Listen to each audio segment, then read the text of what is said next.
This is Todd Talks. Today we have some incredible guests. We're going to be talking about D&D and therapy. And I would like each of you to introduce yourselves because we have our panel of people who we'll be talking about these subjects with. So first off, Megan.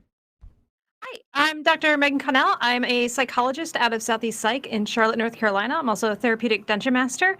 I'm the co-founder of Geeks Like Us. I run the show Psychology at the Table on YouTube, and I am also the dungeon master for actually the rest of the panel, usually on Mondays for a game we call Clinical Role.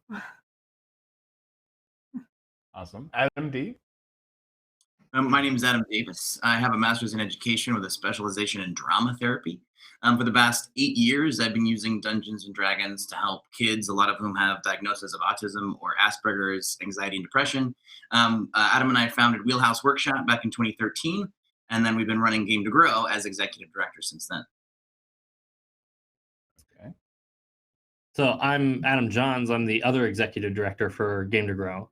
I'm a licensed marriage and family therapist, and until more recently, when I devoted myself full-time to Game to Grow, I was seeing geeks and gamers in therapy in my private practice, primarily geeks and gamers. And everybody can see why I go by Dr. B. I'm a doctor of clinical psychology and probably best known as the clinical director of the mental health nonprofit Take This. But I also, up till recently, was running weekly social skills D&D groups, which I no longer directly run, but in fact, I train the program I work for. But I also build teaching materials on that and am doing so with actually all the other people in this panel. Okay, that's fantastic. So one of my first questions is, how effective have you found role-playing and to supplement therapy? Because we were earlier, it's important not to think of playing tabletop games or role-playing as a replacement for therapy, but certainly a very strong supplement towards it. What made you, all of you, decide to start trying that out, to start involving things like D&D into your therapy sessions? Who wants to go first? Megan, you go first. Everyone's like, who goes next? I feel like I should let at least Raphael go first because he's part of what inspired me to start doing this. So. Okay, Raphael. Good God. Well, I came up with this brilliant idea about 7-8 years ago, and it was a moment of inspiration of rewrapping old therapeutic interventions with Dungeons and Dragons and other role-playing games. And I got so excited about this brilliant idea that I totally was the first one to come up with, that I called a mutual friend of Adam and Adam's and mine, and I told her this idea, and this totally original idea, and she said, "We're doing it already." And I think Adam and Adam were actually part of the group she was doing this with, and we talked it over, and we all had different ideas about how to do it, and it reflected each of our trainings, that we took what we already knew and rewrapped our psychotherapeutic interventions or social skills teachings in this guise of a game to meet people where they were. I started working for an organization in Seattle called Aspiring Youth. Finally met Adam and Adam in the process, eventually ended up on Dragon Talk about almost 3 years ago. And then Dr. Megan emailed me out of the blue and said, "I want to do this too." And we all became friends. Yeah, we actually talked at PAX a few years ago about how this work has been done for decades, and everybody who's done it thought they invented it. Everybody thought they were the first one to have this brilliant idea to go, D&D has all this great stuff it can do, and therapy has all this stuff we can do, and we're going to put those together, and we're going to change the world. And every single person who's done this thought, wow, brilliant idea. I'm gonna do this and change the world. And what's interesting now is that we're actually finally starting to talk to each other. So Adam and I, we go to PAXs and we talk about this kind of stuff a lot. And we have people come up to us after the presentations are over and say, "Oh my gosh, I've been doing this for years." And now that we the internet is pretty cool. Look at us right now. There's people who are actually sharing resources and talking about the amazing stuff that's happening. And now we're starting to like actually build on each other's ideas in a way that had never happened before, which is really exciting. My background, like I said before, is in drama therapy. So when I first started doing this, I was in grad school studying drama therapy, and I had done some training in Africa in political theater. My background is in politics and theater. So then I was excited about using theater as an interactive modality to help people like change their perspective on the world. And then got into drama therapy because I really wanted to use drama in a different kind of way. And then was running a group for D&D, to sort of like an after school program, kind of a social skills support thing, and realized just how much all of my training and background in applied theater, whether it's political or educational or whatever, was a perfect translation into helping these kids build social skills using the game. Because in the context of like applied theater, what you're doing is you're putting kids in a dramatic scene where they can practice some behaviors and also gain some perspective through that role enactment. And then D&D really is like, through a fantasy setting where you're playing a character, an opportunity to play out an experimental scene where you're practicing behaviors and gaining some insight on what you can or want to do in a situation like that in real life. So it's like a perfect translation of everything that I'd always done with drama, except for now it's sit down and we're rolling dice. Adam brought me on very early on, and as he and I were sitting down and kind of planning out our games in coffee shops in true Seattle style, we really like started to realize both the amazing benefits of just role-playing games, of sitting down with friends and creating shared stories and creating shared experiences in a cooperative and collaborative environment, but also what we could do to really use the game in an intentional way, to purposefully craft the stuff that was happening in the world, or the way that the world reacted to particular characters, or the challenges that came up, in order to help our players, which are largely kids and teens, build real world areas of social growth, through the interaction their characters have. That's fantastic. And for me, I was playing, and through playing and understanding my characters, I started to gain some insights into myself, and I realized the level of insight I was getting from analyzing the types of characters I was playing probably would have taken years to come to in therapy. And I was like, this is too powerful not to use as a therapy tool. And then I actually think it was the next day I heard Dr. B on Dragon Talk. And so I was like, okay, other people are thinking about this. Let's make this happen, and trying to figure out how to get a group started and getting the ball rolling out on the East Coast. Fantastic. So why does it work? Like why is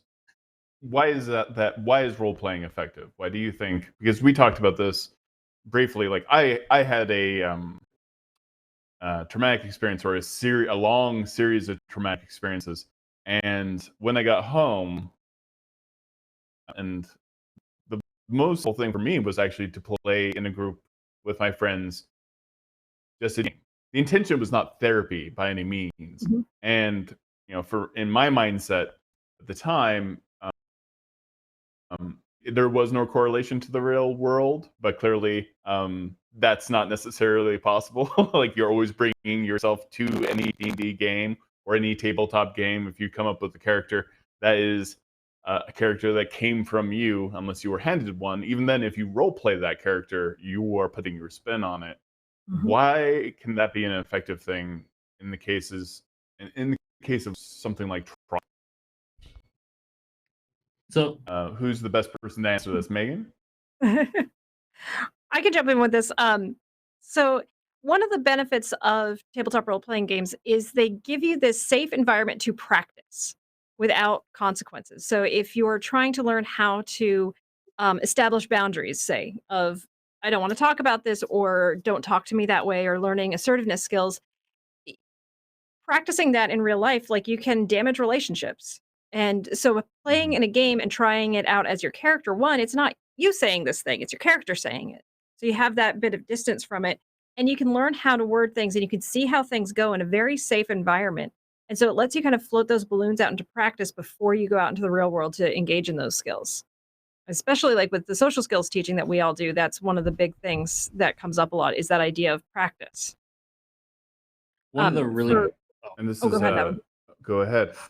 Sorry, I just wanted to jump in because that idea is so good, Megan, and like specifically, I think what you're talking about there is this idea of sort of liminal space, right?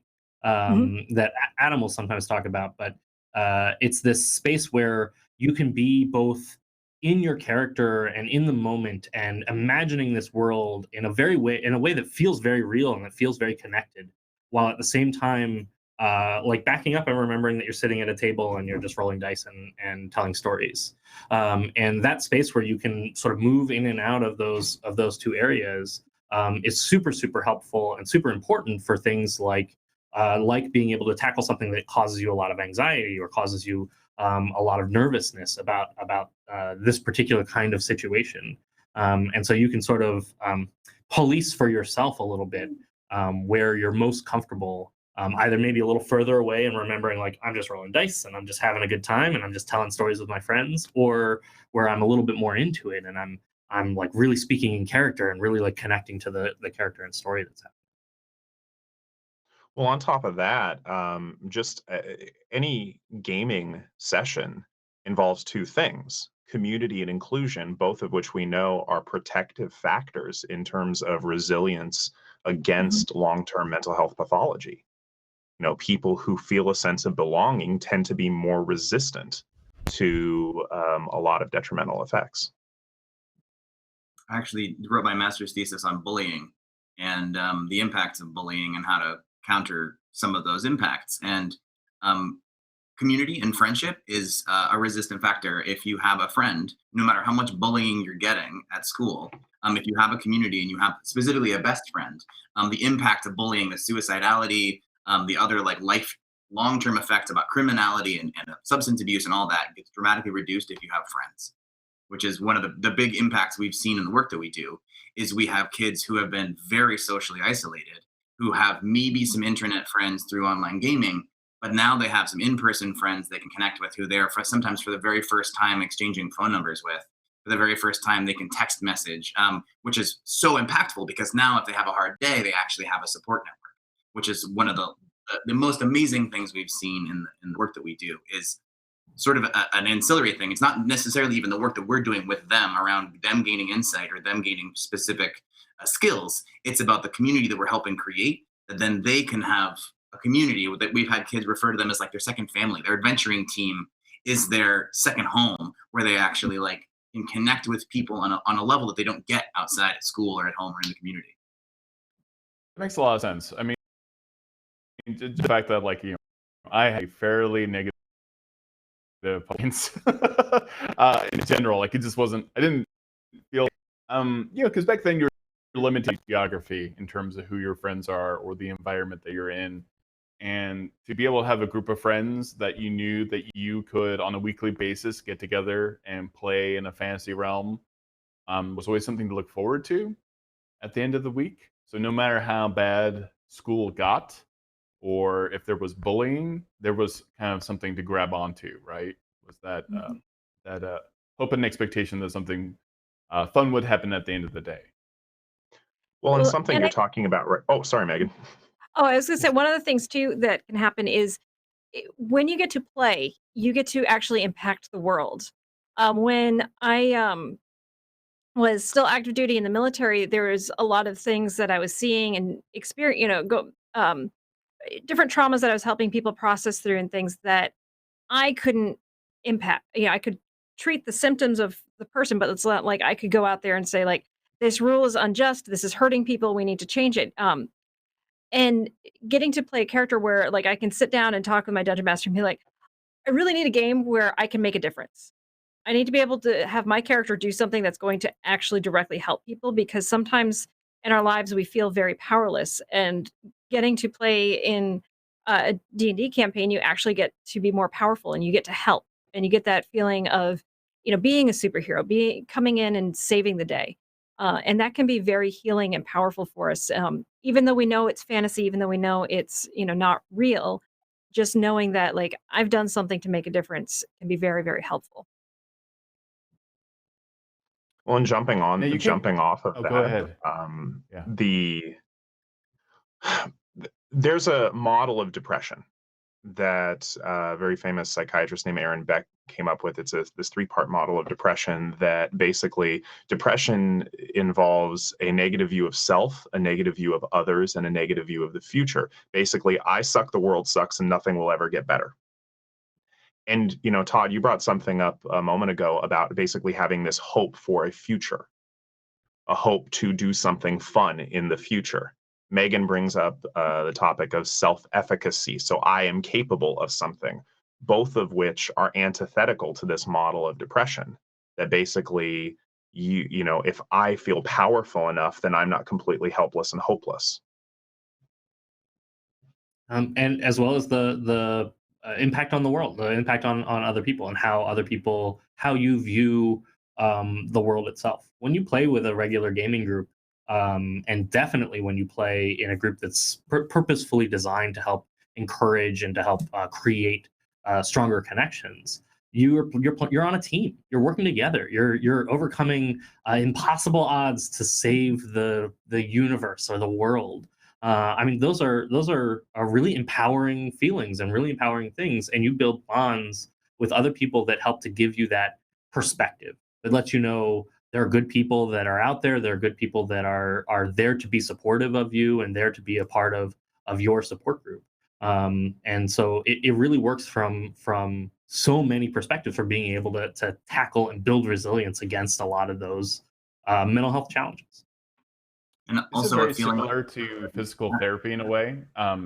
It's providing you like a framework to re-explore something that maybe had caused you trauma or stress, other types of issues. Revisit, not specifically that moment, but to give you like, hey, here is a situation where the outcome was positive. Is that very much what?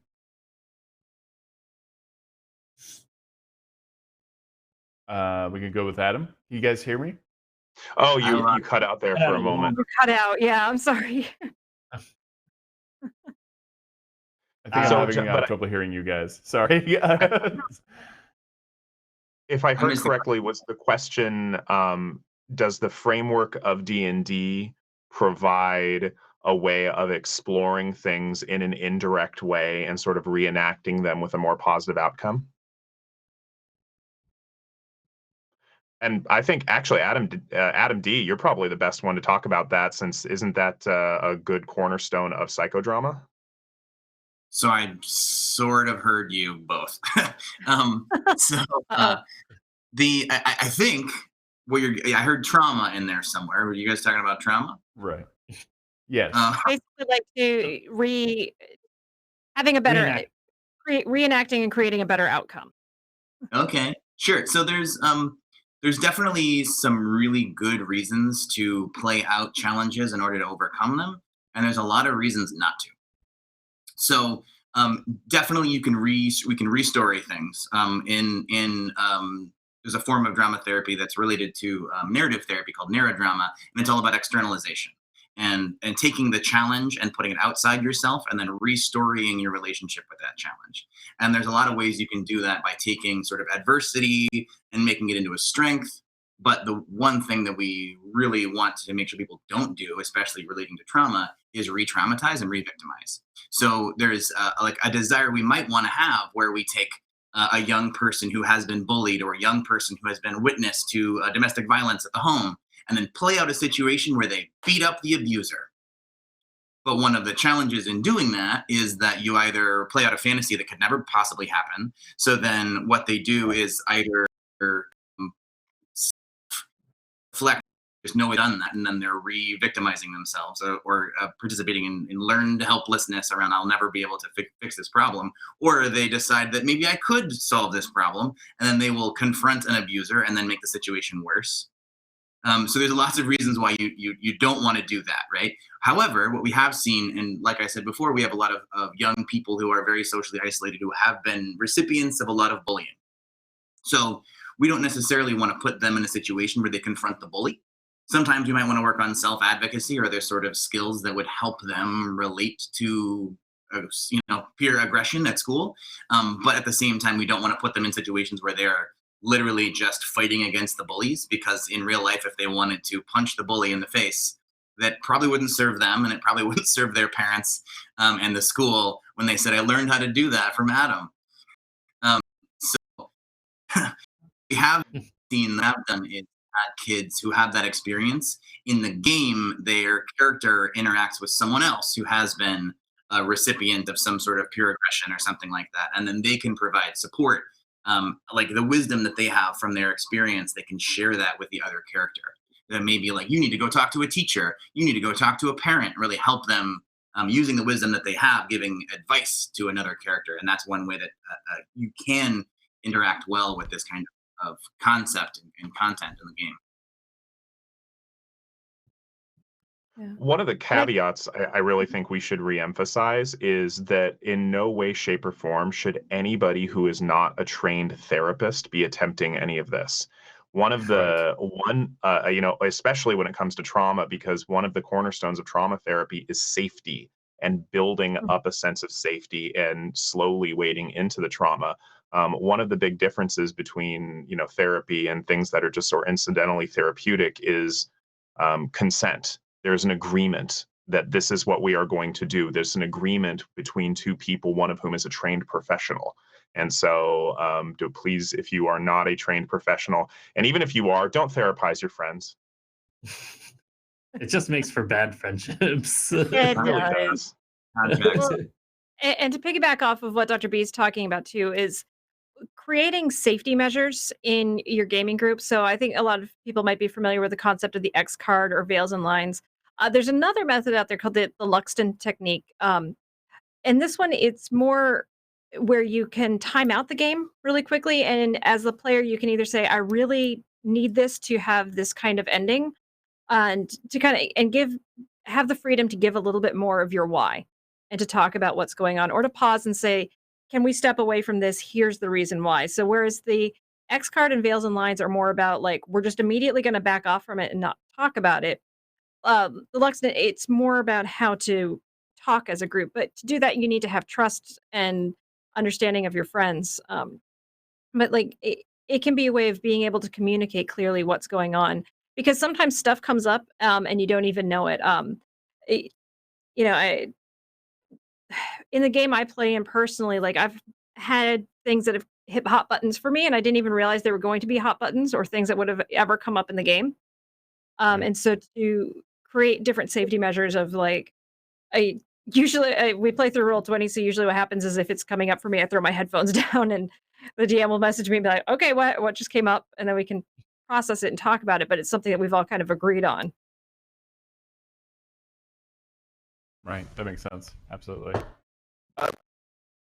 And whether you've seen this or the characters you have made, have you gotten some insight into who they work? For you broke up a little. Do you mean for like personal characters? Yeah, I saw that. Like, We're having some connection issues. I really apologize to everyone at home, guests as well. So when you see people creating characters, do you often get insights into them? so Yes. Adam and I believe that you play the character you need to play. And we do quite a lot of guidance when it comes to making characters and things like that, to kind of help players with that. But we don't guide them on what they want to bring into the session or what they want to bring into their character. That's a choice that they get to make. You had asked earlier kind of how this works or why this works, and in the Game to Grow model, at least, and I think in maybe everybody's model, the way you bring stuff into your character is a huge part of why this is so effective. Because every time you make a choice about your character, and that can be mechanical, or that can be backstory, or that can be the kind of personality that you have, or the kind of silly voice and accent that you gave to your character, all of those choices that you make the character a portion of yourself. They make kind of like a little slice of your personal pie that you're bringing in. And even when you're making a choice that might seem innocuous or might seem like I'm making a choice of just something oddball off the wall, you're making that choice as opposed to something else. I like to say, if a player goes, I'm going to make Batman in the game, I'm going to make the character exactly like a Batman kind of character. Well, they picked Batman as opposed to some other superhero. And that has some significance. maybe is just that's their favorite superhero, or that's the one they thought would be interesting. But thought would be interesting is a personal aspect. That's something you brought into the game. So absolutely, we see a ton of the way that people bring their characters in, or the way that they relate to their characters, that comes up all the time in our games, and we use it very purposefully and very intentionally in helping them to grow, or helping to guide them into growth and skills. It's fantastic. Have you experienced the same thing? Yeah, I do something a little bit different with my players. Like, they are making the character that they want, but the one thing I ask them to do is make your character either have a skill set that you wish you had, or strong in something that you feel weak. And so that way they're intentionally practicing some skill that they want to through the role play. But that's really the only type of, like, therapist like guidance I give them. Um, well, I mean, there's a few other things, and I think we all do this, where we talk about that you're going to be a team player. This isn't a lone wolf kind of thing. You're not going to have the character who's edgy and needs to go off by themselves and always do things and not work with the group. It's no, you're here to work with a group. So your character is going to have a reason to want to be around these other characters. And then, like, the just kind of normal instruction then. I suspect that, yeah, I mean, I use a similar method as Megan does, in terms of I help some of the kids that I've worked with target certain skill deficiencies. But going back to a question you asked earlier, Todd, of why does this work? Every one of us is probably going to give a different answer, and that's a tricky thing to ask, simply because there's so many different schools of thought of how to conceptualize things, and it's like speaking a different language. And so what I might think things work because this is a form of behavioral rehearsal that will, depending on how it's rewarded or punished, will change the way people view the world, which will in turn change how their emotions and their behavior works. Whereas, Dr. Megan might view the cause of things differently, and so might Adam and Adam. In fact, they've got a really fascinating model that they work from that incorporates a lot of different things. But every one of us is going to give a different answer for why it works. Yeah. It's That's why we have 4 people on. It's a good pitch too for saying this is where also more research is needed. And so if people are wanting to do research on applied D&D and applied role-playing games, please do that. That needs to happen. Yes. I was actually just going to say, that's actually one of the things that makes this so cool right now, is it's super cutting edge. The application of role-playing games in a therapeutic context is new enough that there's still people going, oh, I can come at it from this brand new perspective, or this brand new approach, and find it to be incredibly effective. And that's why Dr. B and Megan's model and training that they're setting up is really centered around this idea that, like, whatever therapeutic perspective you want to bring in, the RPGs are a tool. And you can totally shape that tool to be useful within this, with other sort of therapeutic contexts and therapeutic perspective. And it's made for a clear example of the many approaches that you can use for it, and the many ways in which it can be really helpful, and audiences and problems that it can be really helpful for. Well, you obviously can't tell me any of your cases for therapy, but for yourselves, have you learned a great deal about yourselves by playing D&D? So much. So much. I've done a sort of a back catalog, and I suggest everybody do this. It's not necessarily problematically therapeutic, but if you go back into your category, your catalog, your back catalog of all the characters you've played, you'll probably see patterns and be able to correlate those patterns of characters with what's going on in your life. I was a kid who was overweight and was bullied a lot for being an overweight kid, and all the characters I played in middle school were always rogues, or like agile monk style characters who could disappear at will, who, I was a kid right around the time that Jurassic Park came out. So people would do that thing where they would like slam on the table and the water would shake, and the kids are cruel, right? So all of the characters I played were always some sort of like aspirational or idealized versions where I was super charismatic. I was always super high ability to interact with people, lie. I could also disappear whenever I wanted to. And all of my characters all the way through middle school were all like that. And then as I've gotten older, they've changed dramatically. The last character I played, other than the clinical role game, which I could talk about all of the reasons why Gragnald is me and all of my struggles. But I played a character who could change his face at will. And that character was super mean. He was so mean.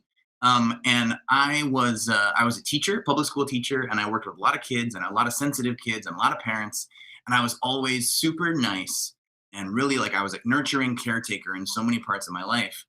And then this character was super mean to all of the NPCs that Adam had created.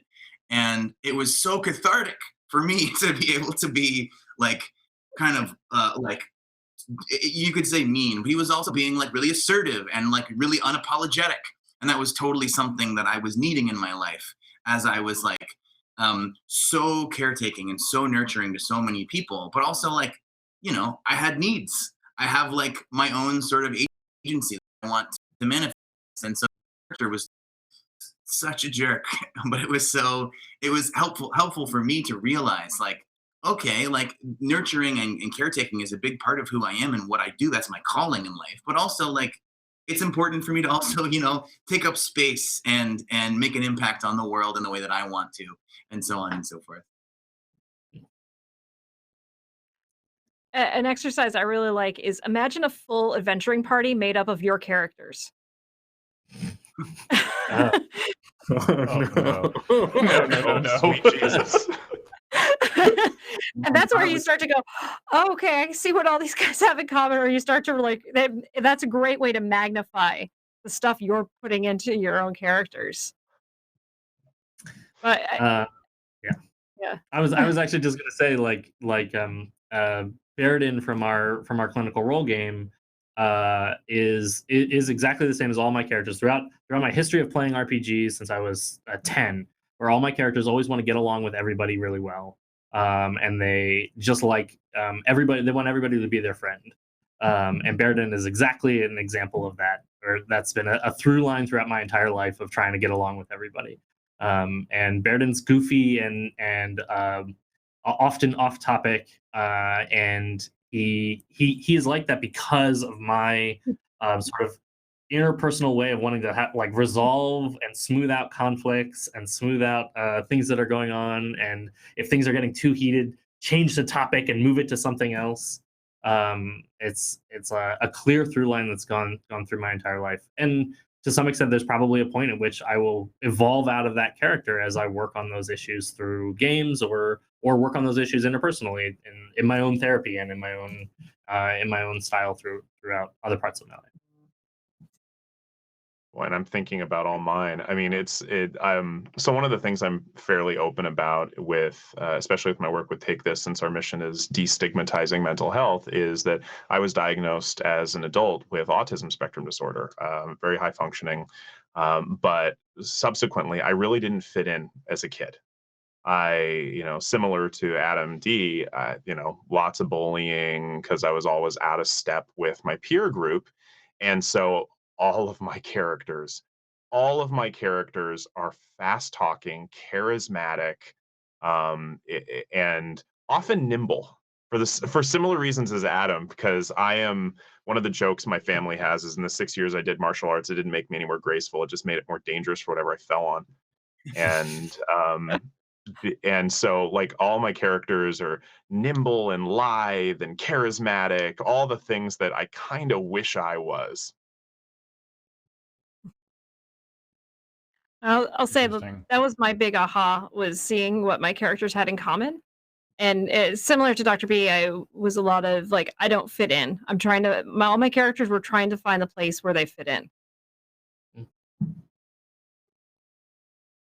What does it mean to play a character that is suboptimal? Then I tend to gravitate towards I enjoy playing a character who is not exceptionally bright and extremely naive. So is there a type of therapy that also you've seen that with people sometimes from yourself? Are you the kind of person that overthinks things and worries and perseverates, because that's a great reason why you might want to play somebody who doesn't do that. If they don't have the intelligence to overthink things, they're probably going to go in there and make decisions faster, and they're probably going to be more likely to be maybe be a little unapologetic about the things that they decide to do, because they don't have the intellectual capacity on that stat block to overthink things. Mhm. I also play characters often that don't that have naivety or who are especially sort of unburdened from having to make hard choices. Because in my life, I find it very difficult to make hard choices and to make choices where they're very open ended or where I don't know what the result's going to be. I really struggle with that in my own life. And so I love playing characters where there's no hard choice. Like they run in and hit stuff. That's what they do. And there's the choice is, do I run in and hit stuff, or do I wait until later and then run in and hit stuff? And that like is freeing from having to analyze, from having to figure everything out. So there absolutely can be a lot of great beneficial reasons of playing a character like that. I kind of did that with one of my characters. I've been very open about this. Is I struggle greatly with anxiety. It's my constant companion, and so with anxiety, like I tend to overthink things a lot and just get stuck in my head a lot. And so the character that I'm currently playing, I made her very impulsive, and it has gotten her into so much trouble that I've actually come to this point where I've see my anxiety in a new light, where I'm like, man, it has saved me from so many headaches and so much trouble, because if I was like this character in real life, man, I would just be in trouble all the time. And so it's nice and fun to play this impulsive character where there's no real world consequences, but it also has really changed how I view my own struggles as well. Todd, I one of the things that I'm going to ask is the very shrinky question of, what does it mean to you? Oh yeah. We can give our interpretations of what your experience is, but what does it mean to you to play a suboptimal character? Uh, I think well, and my connection's a little off right now. I think you're right. I think everyone's dead on. So I have a lot of anxiety. I do have trouble not thinking calmly. And I get a lot of insomnia because of that. So yeah, simple characters is like relaxing for me. So it's Sounds something I can relaxing. focus on. Yeah, it is. So, My character's how do right. you encourage other people in your field to use D&D and to use tabletop and role playing watching now? How would you try to convince them and kind of like it is really tough because learning to be a good dungeon master takes years. It takes a lot of practice and it takes a lot of time, and you really can't be a great therapeutic dungeon master until you learn to be a dungeon master. Even if you're a great therapist, which I would highly recommend becoming a great therapist first. That's really helpful. There are some ways. The biggest thing that I would say is that there's a lot of benefits to sitting down and playing at a table that's open and welcoming. And if you're a therapist, you know how important a relationship is in therapy. You know how important it is to have connection and to build positive interactions with clients. And the recommendation I might have for therapists, for helping professionals within the scope of your practice and within the scope of what you would normally see, it's okay to go to a game store, play a couple of games of D&D or any RPG, and be able to start getting some of that experience, because there's a lot of value in there and there's a lot of opportunity. Many of our players say they come back week after week and they're excited to come. And they're coming to therapy, but they're excited to be there and they're excited to work on stuff, and they're excited to see what kinds of things their character can get into. And that's a powerful motivator. I mean, that's a powerful thing to be able to say, man, my clients want to come in week after week. They're so excited to be here and be working on stuff to help them grow. That's a value that is hard to create without some extra tools to help. From research, we know group therapy is incredibly effective. But we also know that people don't want to go to group therapy. And it's one of the biggest things is like it doesn't matter that it's more cost effective. It can be more effective as far as treatment outcomes and everything. People just go, I don't want to talk in front of a group. When you're asking clients, usually like, what kinds of therapies have you tried before? What are you interested in? Most will say not group. And so to get people to come together and to play this game in a way that's therapeutic, it's almost a kind of not a bait and switch, but a way to get people to engage in group therapy in an unexpected way. And it helps them in healing. And like, I think, Adam and I, you've seen this too in these beautiful moments where something happens in the game and then we're out of character and we're talking as people.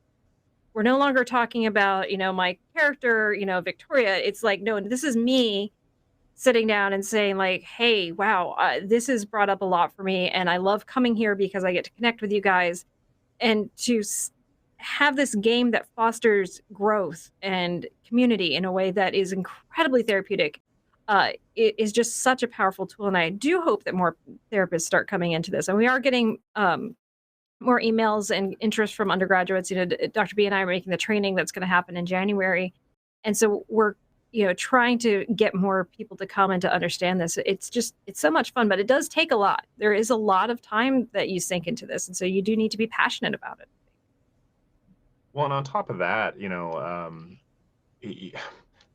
Adam brought up the idea of therapeutic relationship, and it's the biggest single controllable factor in therapeutic outcomes is, do you get along with your therapist? Can you trust them? And a good part of establishing that kind of rapport is meeting people where they are. And so I encourage a lot of therapists to just go and experience the things that their gamer clients, especially, D&D is like at the top of my list, given its enormous popularity. Just go try it out. Know what it's like. Clear up any misperceptions you have about it. This is not the satanic panic is over. It's been a while. We don't need to talk about that anymore. Dungeons and Dragons does not lead to the devil. And so just go try it out. See what it is. See that it's not just violence. It's it's narrative. It's collective storytelling.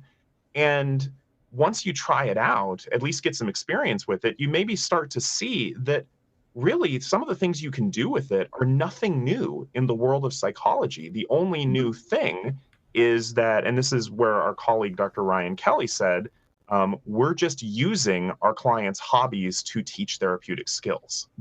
Yeah. That's the only new part. That's awesome. I am curious, so what is your suggestion for them to start that process? Like like you said, be a good therapist first, worry about being a dungeon master second. Are there certain settings or adventures that you've run consistently for therapy?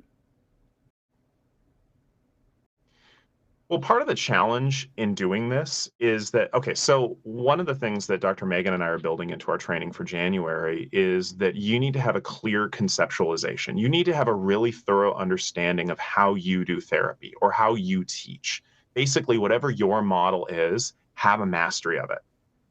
And from there, you can pick the interventions or learning strategies that you want to incorporate into the framework of the game. And from there, and this is where it gets really complicated. From there, you have to have mastery of being a DM, or at least a really good competency, because then you understand the framework of how to bring in those chosen interventions or learning strategies for your given clients. Now, so that's my really long-winded way of saying it depends. There are a few things that we like to recommend. We do a lot of consultations for people, for therapists, and for other professionals who are trying to get their own groups started, or really trying to get started with role-playing games where they haven't been exposed to it, or they haven't played a lot yet. And so we will often recommend, actually, the starter set's not a bad place to start if you're really just trying to get get going with something, one of the great things about it is having character creation is really hard. Character creation like takes a lot of knowledge of the game in order to really do that. So for a lot of our new players, we always have them.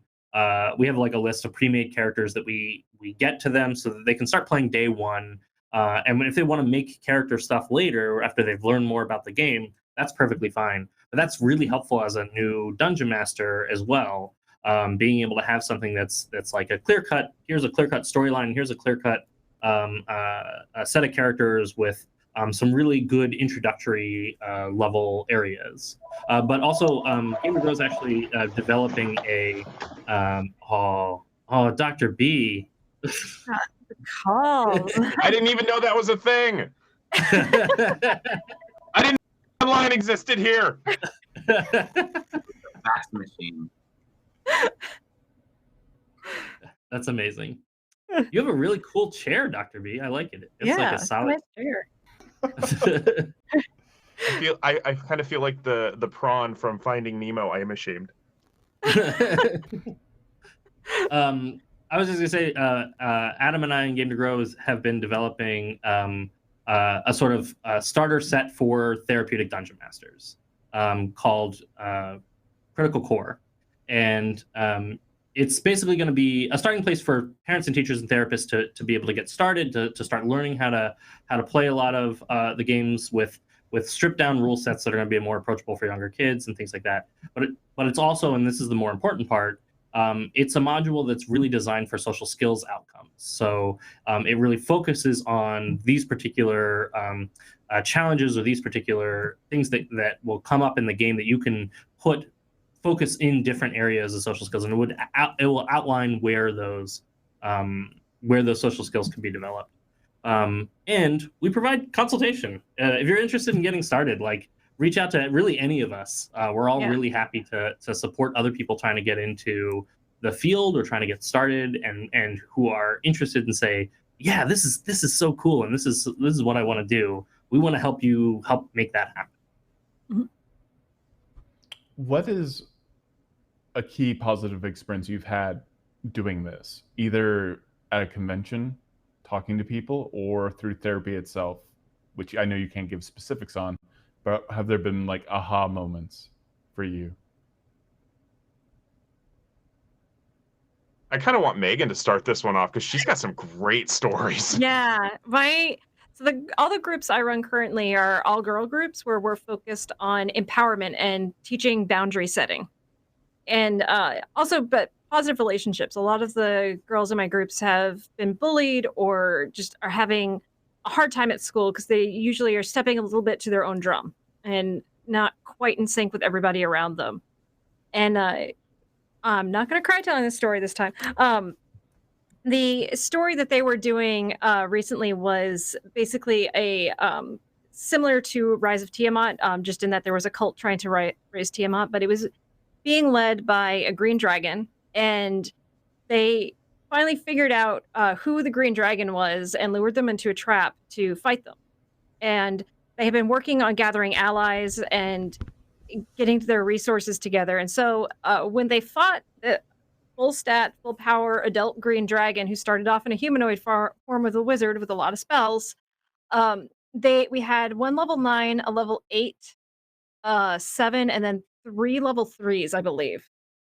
And but they had gathered allies and they had really worked hard, and it was a difficult fight for them, but they thought it through. They had a lot of successes along the way through the storyline, and they finally got to the point where they killed the dragon.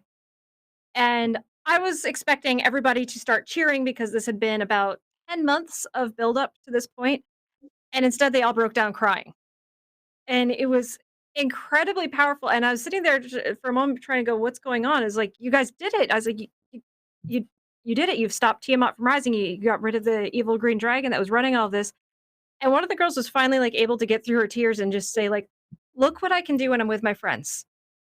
Look what I can do when I'm around people who support me." And it was just so amazing just to see these girls, like, start to really understand how strong they could be with their friends and to have that connection. Adam, would you tell the two-headed Etten story?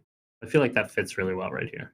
Sure, yeah. So this is a story from a couple of years ago, and it's actually an intervention I've used a couple of different times. We have a lot of kids in our groups who are struggle with conflict resolution, and this is one of the first times that this had come up. I had two players who were just arguing the whole time about how they play the game, and that conflict sort of started before the game began and would continue after the game ended. They just got into a habit of just always sort of belittling each other and having conflict about literally everything. Nice shirt, whatever it was. So in the game, I had the group of adventurers come across a group of bandits who had captured a two-headed Etten, large two-headed monster with both heads or boar heads.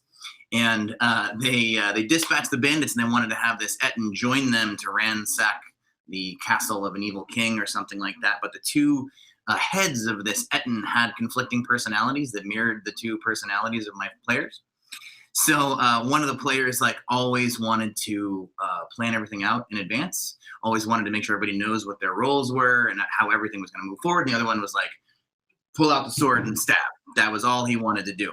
So in the course of discovering that this two-headed Etten had these two personalities, one of the heads that they named George really liked to plan things out in advance, and the other head they named Maverick liked to punch things. And I actually had my hands up behind the Game Master screen like this with the two heads of the Etten talking to each other. And the two heads would get into fights and they would punch each other. And the two players actually had to mediate this conflict. And so they had to talk to their corresponding belligerent Etten head and say, so George, sometimes you gotta take some risks. You can't just plan everything out in advance. We gotta move forward, George. And I had made those personalities exaggerated forms of that same thing. And Maverick just wanted to punch things, and sometimes would just be punching George in the face while they're sharing the same body. So anyway, over the course of time, as they were mediating this conflict, these two players learned how to mediate their own conflict. They started to understand, all right, well, everything I just told to George, I also need to take that advice. And over the course of the game, they learned how to mediate that conflict. And then sort of the gold standard of social skills interventions is that they exchanged phone numbers to hang out outside of group. Nice. So that was just the perfect sign that this had been effective for them, is that they had started off just as the bitterest of enemies. And then over the course of playing D&D with a two-headed monster that I puppeted, they learned how to not only mediate but also become allies and friends. That's amazing. A lot of the kids Sorry. No. Go ahead, Dr. B. A lot of the kids I work with, they had a lot of trouble with basically personalizing the actions of their characters. They have a hard time separating themselves from their characters. So that's something we work on in terms of externalizing things. And there was one person who had a lot of trouble with that for about 5 weeks. We were working with them on how to just, they like you, your character's just annoying because your character is too good. They played a paladin, and such a paladin they played. And they were like, everybody likes hating on your character, but they like you. And we were working on this for a number of weeks until one day it just clicked. And our player just stood up and started hurling insults at the one evil character we've ever allowed in our group, because he did a great job of unifying everybody else against him. And it was great. He was such a great role player. It was so effective. But she just started hurling insults at this guy in character. He started hurling insults back in character. And there's my co-facilitator and I going, let's see how this plays out. And at the end of a couple of minutes, they just start laughing. And they're hanging out after the group, which is something that the paladin character had never done before. The player had never done before.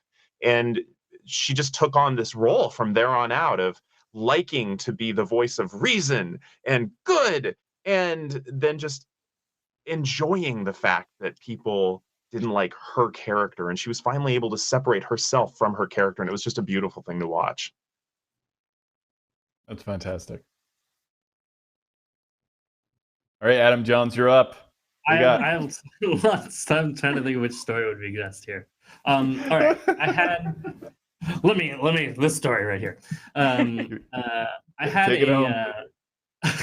I had this particular player who came in. This is a group of brand new players, and they all came in. This one player decided to play a character who they described as impulsive and really struggling to fight against their impulsivity. Very, very hyperactive and impulsive. That's how they described their character, and it was an appropriate character for them to play.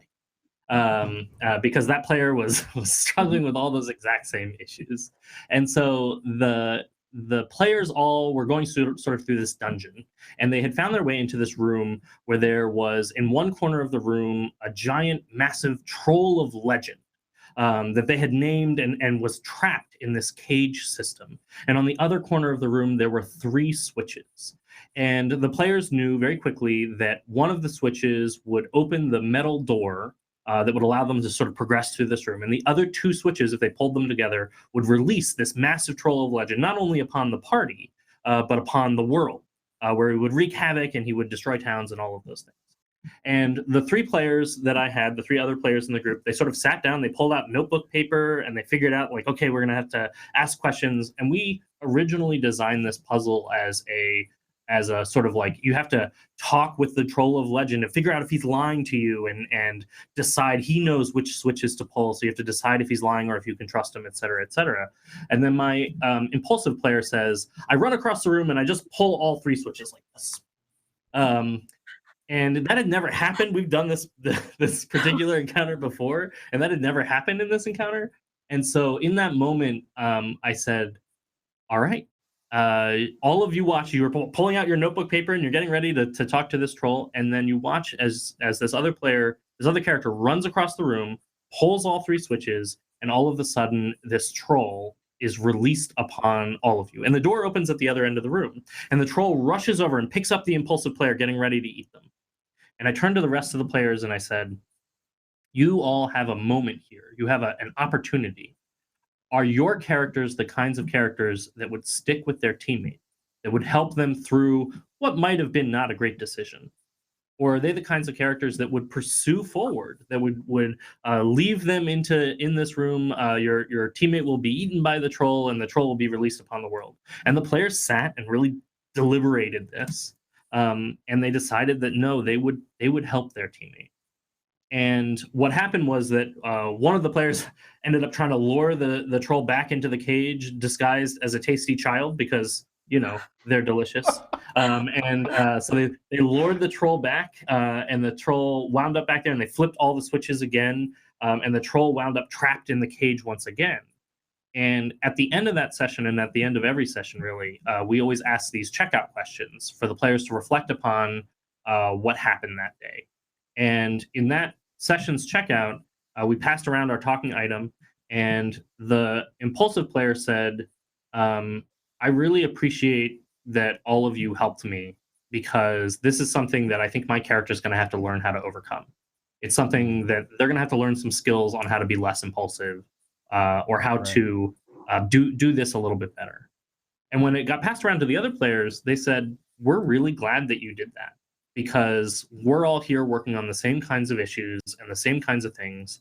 And the fact that you did that helped me feel more comfortable on the issues that I have to bring up, that I get to work on here.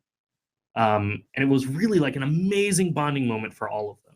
And that player, the impulsive player, stuck with us for a long time and has made many more different characters and many more different storylines that they've now experienced. But that was a foundation that really helped them to feel both accepted in that moment and a part of a greater team that was finally going to be supportive of the challenges that they were having.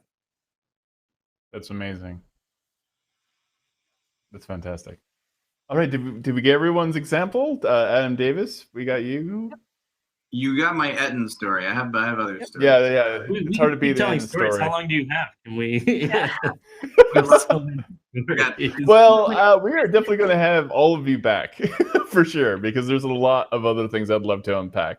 And I know we have about, I think, a minute left. I'm not quite sure. But I am fascinated by the fact that I feel like I look back when I was 18 playing D&D. There are adventures I remember better than my real life, which is strange. Yeah. Real quick, why is that? Like, why do I have such a clear memory of these shared storytelling experiences? But I can't remember what I was wearing. I would say it's intentionality. We're intentionally focusing. That's one of the beautiful things I think about D&D, and I think one of the reasons it's having a resurgence now is this idea of like we're sitting down at a table and we are connecting with people in a real and authentic way. We're looking at them, we are paying attention, we are carefully thinking about what we're doing.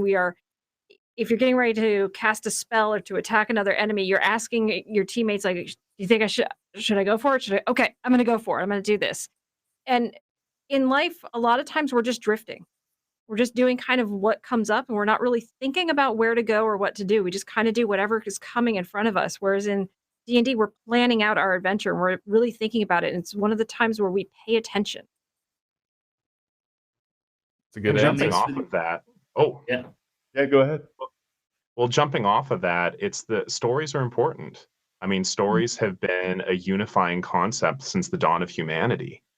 Even before we had written language, we had oral stories, and the opportunity to intentionally create stories that we can share with a select group, especially personally meaningful stories, that can overshadow so much of basically reacting to the world.